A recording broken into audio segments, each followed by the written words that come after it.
Hi, welcome everybody. It's Paul with Southern Adirondack Outdoors. On the mill today, we have a white pine. It is 15 by 16 on the small end and about 16 by 7 on, or excuse me, 16 by 17 on the big end here. And it's about 8'6" long. And this white pine came from up in our woods. It was in a video, well, I'll put a link down below, hammer tree or something like that, I think I called it. This is the one that had been leaning up in the woods at about a 45-degree angle, uprooted for 4 or 5 years.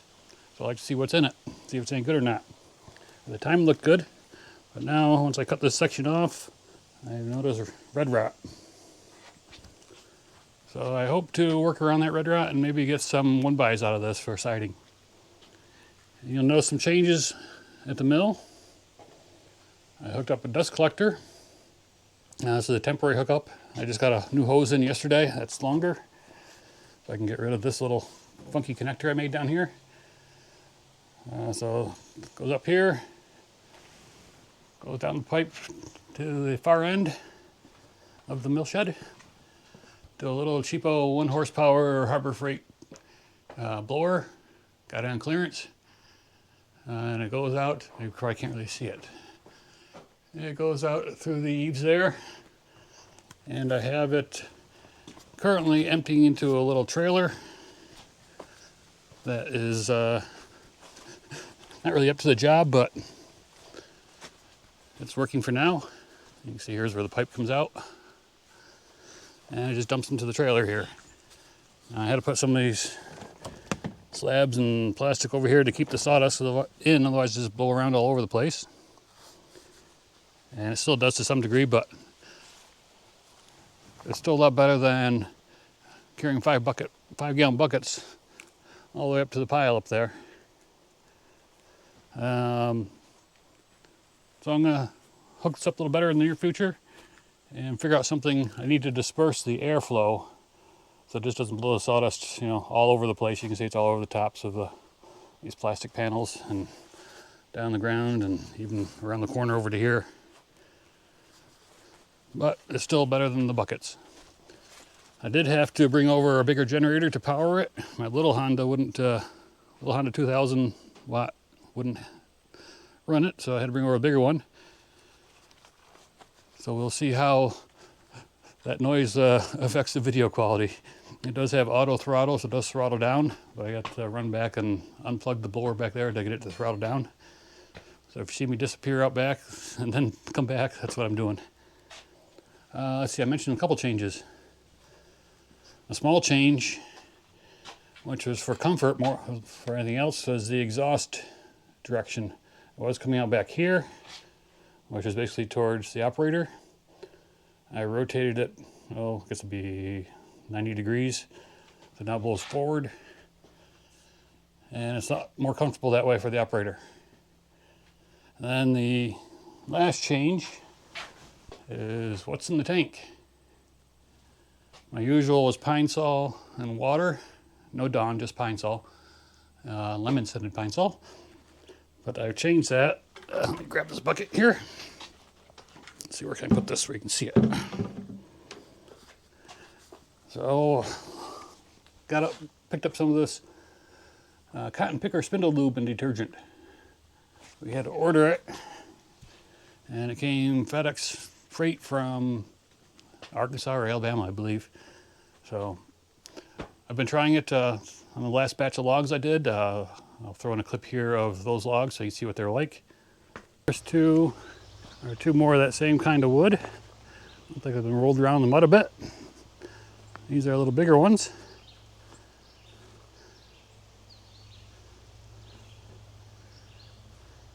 And then we got mostly red pine, a little bit of white pine thrown in. And let's see, might be a spruce there. And another, that one's popple. That's definitely popple or aspen. So we got, 5, 10, 15, 20, 25, 30, I don't know. Got a bunch of logs to work on. So those logs are mostly pine, some freshly cut, some not so freshly cut.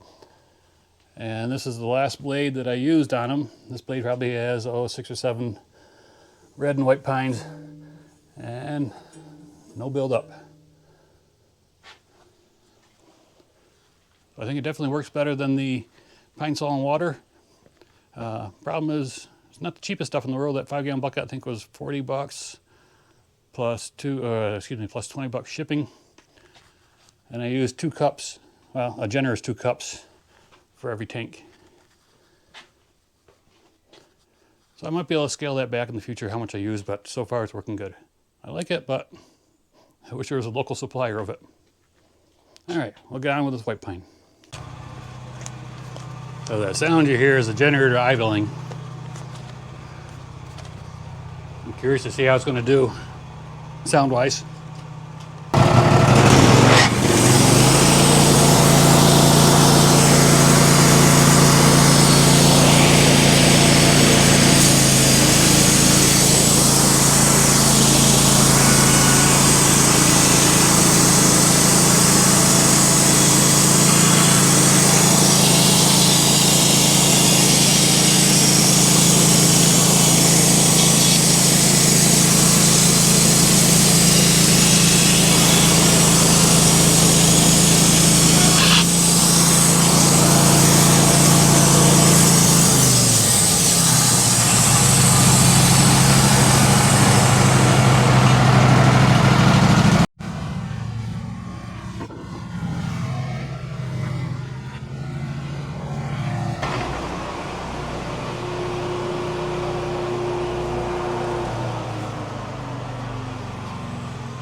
Well, as somewhat expected, I got some bluing, which I guess would be spalting in pine.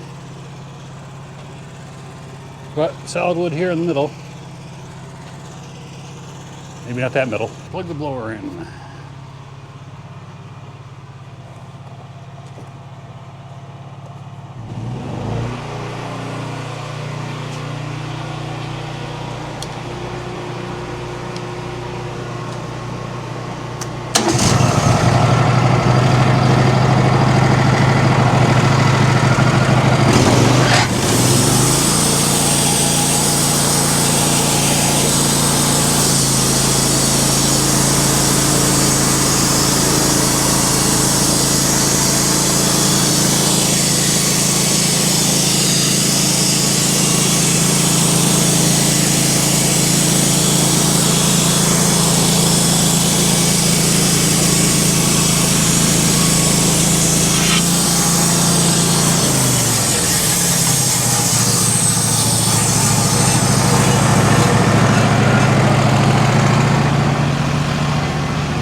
Take a thin slice off the top to bring it down to, well, about 10 and 1/4 inches thick. And I hope to stand it up and make 1x10s out of it.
But I can see I'm going to have to put a switch in for that. So I have a switch up here to turn it on and off with the blower, that is. So far it's looking good. No sign of the red rot showing through yet. And I don't know how far it goes up because it's not on this end. It's just on that end. Let's see. Maybe a little bit here. All right, I'll flip her over to take the other side off.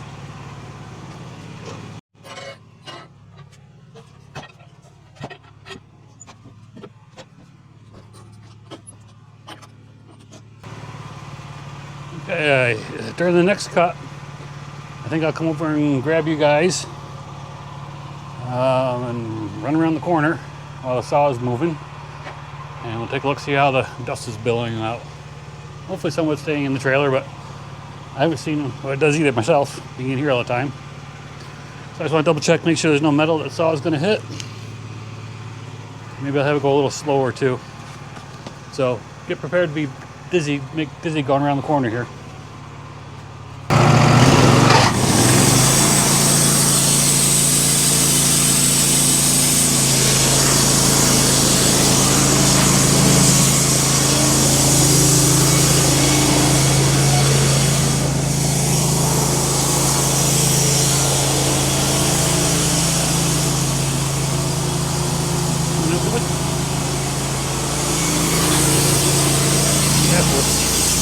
Staying there.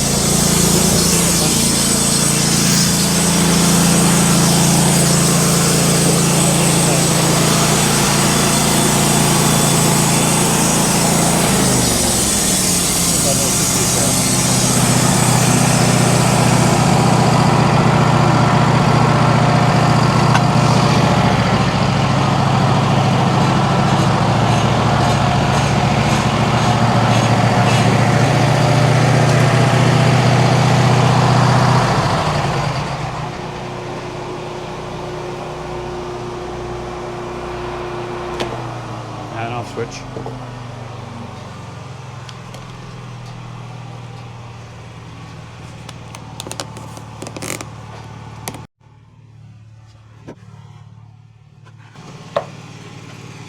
Yeah, red rot starting to show now.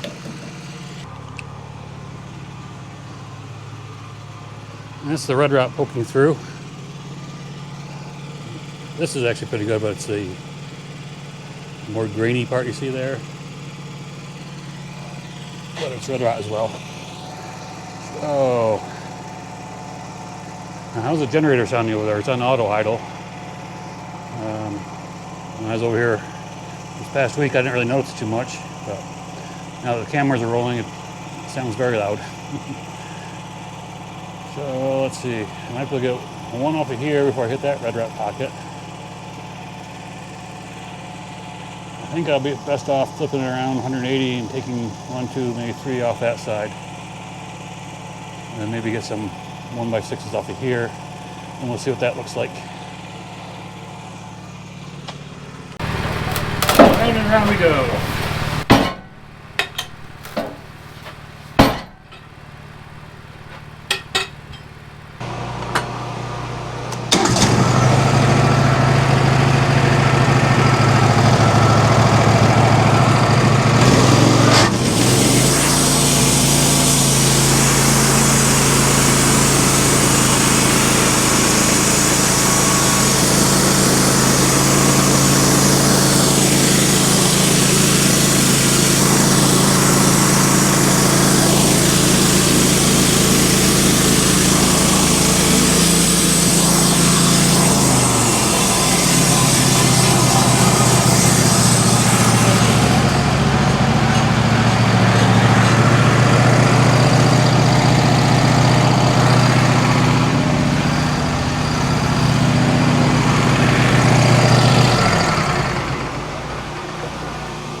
It is accumulating a little bit in the bends, but not bad. All right, I get these 3 off of here, and we'll flip it up again. Well, I got those 3 1x10s off, and they look good. They come out looking fine. I'll get a 1x8 out of that, the flitch there. This, however, is a different story. We have the red rot here, and this one here. And this one goes all the way down halfway. And you can see the other one, the bigger center part, poking up through here, which evidently goes down almost to the end. This isn't bad, but I'm sure right underneath here will be not good. So this is going to become two, oh, let's see, about 3 1/4 by 5s. Excuse me, 4 3 1/4 by 5s. Just going to split it in half both ways, and we'll end up using it to stack lumber on. So it's too bad, but that red rot does the job on things.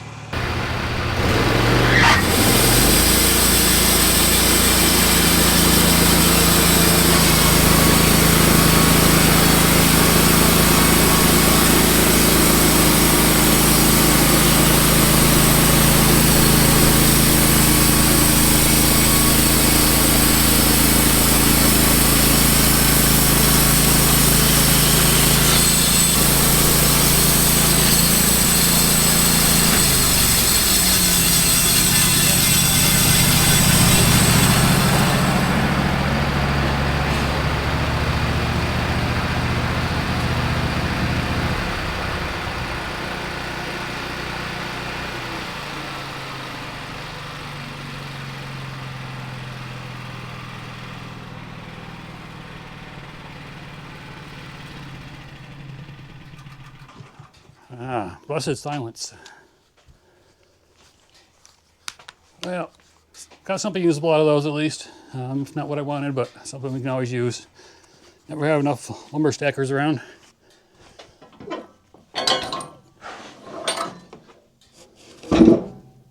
Yep.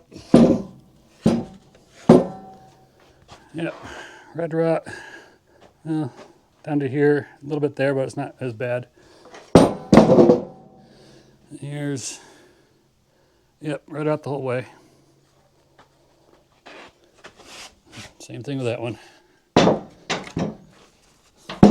might be good at 1x, well, don't need any 1x3s. Oh well. Well, we could always use lumber stackers, so. Anyways, video didn't turn out how I thought it would, but hope you enjoyed it anyways. Please like and subscribe, and have a good day. We'll see you next time.